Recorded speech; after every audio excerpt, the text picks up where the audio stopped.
isang mapagpalang araw po sa ating lahat at naway lahat tayo ay ligtas sa anumang uring sakit na buhat ng COVID-19 at ng pandemyang ito. Ako nga po pala si Merliza Gina Donato, kasalukuyang graduating student mula sa University of the Philippines, Diliman, sa Quezon City, na kumukuha ng kursong Bachelor of Science in Tourism.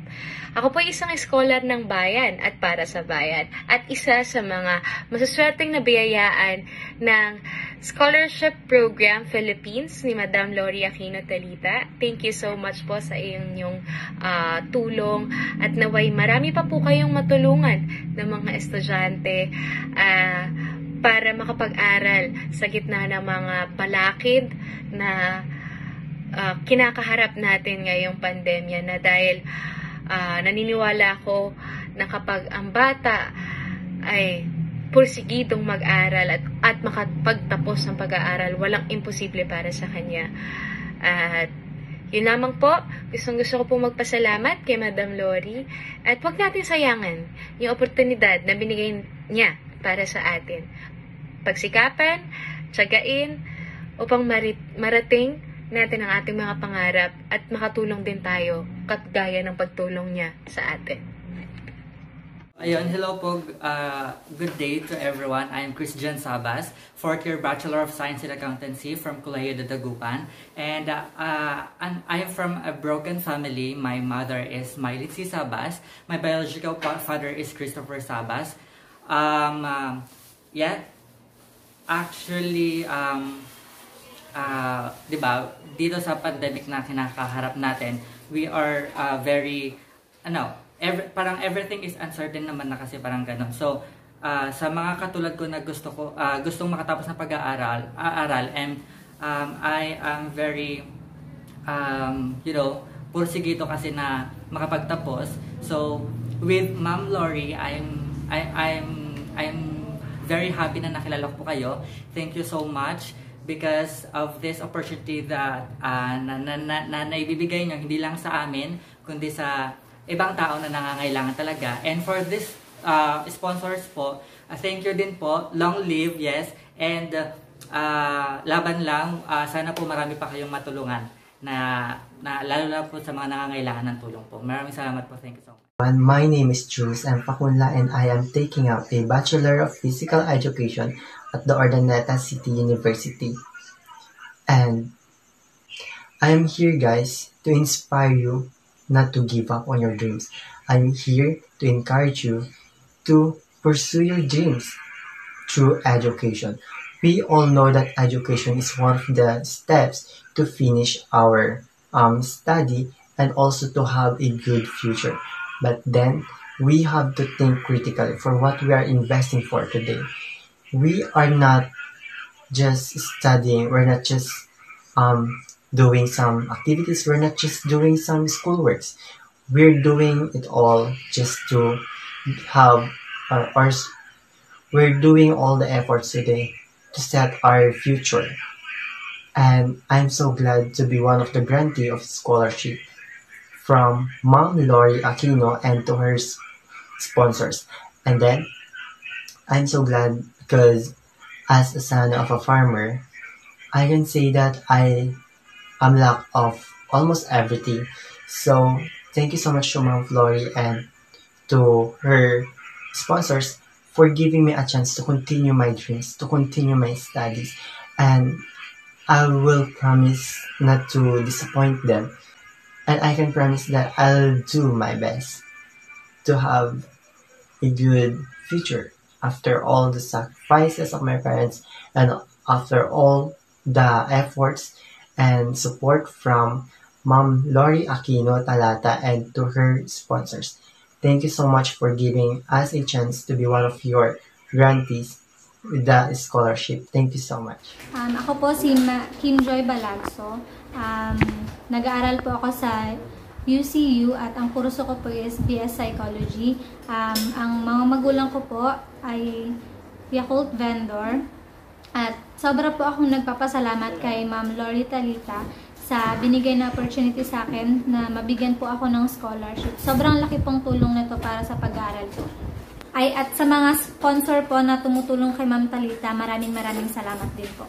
Thank you po. Hello, I I am Anne Charlotte Aitan, a second-year psychology student from Urdaneta City University. My mom is a dialysis patient and my father is a tricycle driver. So I am very thankful when Ma'am Lori took me as his scholar. And sa sponsor po, maraming salamat. Ay, ako po si Joji Bulasa from Rosales, Pangasinan.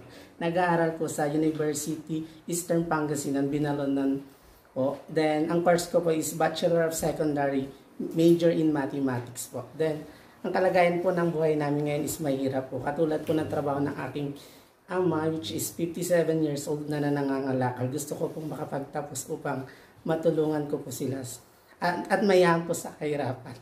Then, yung message ko po kay Ma'am Lori is, thank you po dahil binigyan niyo po ako ng opportunity na mabigyan ng scholar po. Sa mga sponsor po is maraming salamat po. Then sana po is marami pa rin po kayong matulungan na kagaya namin nangangailangan po. Thank you po. Thank you. Tina Bea Pidere, grade 12 student. Nag-aaral sa Rosales National High School. Ang trabaho po ng aking mama ay DHW at ang aking papa naman po ay construction worker. Nagpapasalamat po ako kay Ma'am Lori po dahil binigyan niya po kami po ng chance na makapasok sa scholarship, pati na rin po sa mga sponsors po. Maraming salamat po. Ako po si Jamaica Cachuela Perez, grade 11 student sa National High School. And ako po ay wala na pong magulang, wala na pong inaasahan, and wala na pong, nagtatrabaho na lang po ang kuya ko ngayon. Siya na lang po ang nagpaprovide sa amin araw-araw. Maraming salamat po, Miss Lori, sa pagkakataon na nakuha niyo po ako bilang isang scholar po. Sa mga sponsor po, maraming salamat po sa pagkakataon na binigay niyo po sa amin. Thank you. Hi, ako po si Pamela Gabor from San Angel po. I'm grade 11. Ako po ay broken family simula po nung ako ay 1 taon pa lamang. At hindi na po nagpapadala yung aking papa. So, si mama na lang po yung tumatayo bilang inspiration sa buhay. Yun lang po. Ako po si Mike Estebangelista. 17 years old po. Grade 11. Ang course ko po is TBL. Superi po. Ano ba? Trabaho po ng papa ko is construction worker at yung mama ko po is isa pong BHW. Maraming salamat po kay Madam Lorin Torita po. Tsaka po sa mga sponsors po. Salamat po. Ako po si Baptista S. Ramos, grade 11, 16 years old.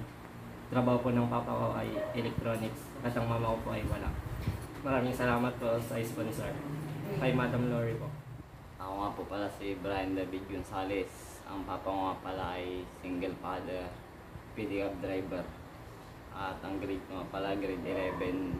Salamat po sa sponsor at kay Ma'am Glory. Ako po si Divine May Sansano Santa Rita. Nag-aaral po sa Rosales National High School. Ako po ay grade 10 na. At ang gusto ko pong course na kunin po pagdating po ng senior high is TVL po. At pagdating po ng college, HRM po.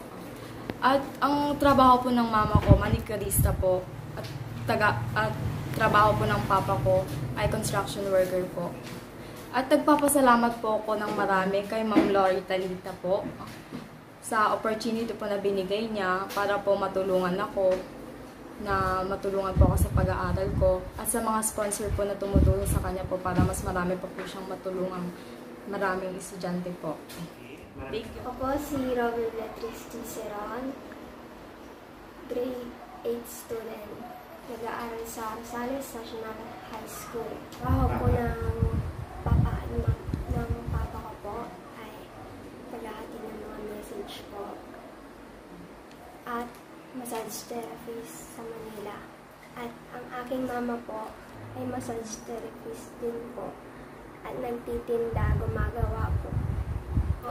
At Madam Lori sa chance po na maging scholarship po sa kanya. Ako po si Jamie Soriano Ponce. Nag-aaral po ako sa Rosales North Central School. 11 years old na po ako. Ang pangalan Pangalan po ng mama ko, Stephanie S. Soriano. Pangalan po ng papa ko ay James Apolinario Ponce po. Hiwalay na po sila nung bata pa po ako. Tapos, pero si mama po yung nag-aalaga sa akin. Andun po siya sa tabi ko para makaano lang po ako sa ay mama.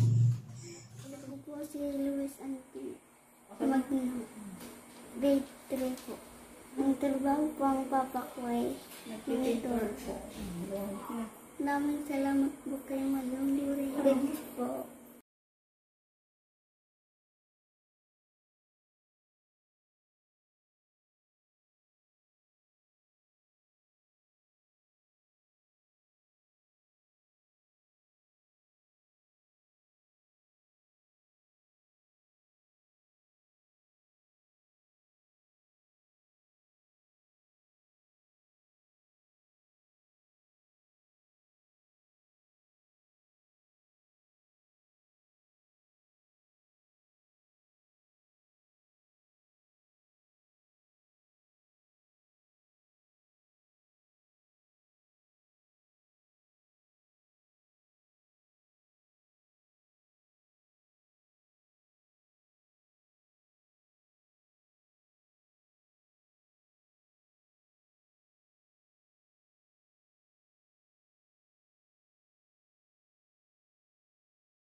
Future na kahit papaano pag nagtapos yung pag-aaral nyo, meron kayong gaganda naman din ang buhay nyo. So yun yun. Kasi ayaw kong tumulong dito na hindi naman kayo porsigido and then priority yung boyfriend. So huwag na mag-aaral, mag-boyfriend na.